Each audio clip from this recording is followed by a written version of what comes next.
नमस्कार शेतकरी मित्रांनो, आपल्या खानदेशी पोल्ट्रीवाला यूट्यूब चॅनलमध्ये स्वागत करत आहोत. मित्रांनो, आज आपण पाहणार आहोत गावरान कोंबडीचं पिल्लं एकमेकांना चोचा का मारतात. 1. प्रोटीनची कमतरता. सर्वात मोठे कारण. पिल्लांना वाढीसाठी प्रोटीन लागते.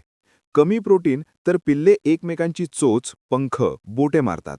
उपाय: स्टार्टर फीड 18 ते 20% प्रोटीन, उकडलेले अंडे थोडेसे, सोयाबीन पेंड किंवा मासळी पेंड मर्यादेत. 2. जागा कमी असणे, ओव्हरक्राउडिंग. जास्त पिल्ले कमी जागेत असतील तर ताण वाढतो. उपाय: 1 ते 2 आठवडे 1 चौरस फूट बरोबर 1 पिल्लू. 3 ते 4 आठवडे 1.5 ते 2 चौरस फूट. 3. जास्त प्रकाश किंवा खूप उजेड. खूप तेजस्वी बल्बमुळे पिल्ले आक्रमक होतात.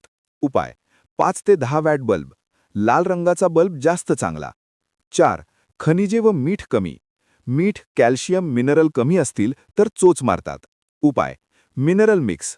थोडे मीठ, खूप कमी प्रमाणात. चुना किंवा शिंपले पावडर मोठ्या पिल्लांना. 5. भूक किंवा पाणी कमी.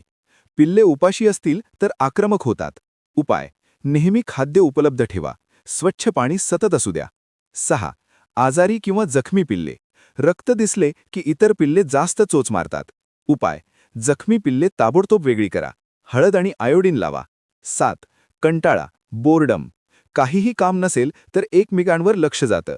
उपाय: हिरवा चारा, पालक, मेथी, लटकवलेली पानं.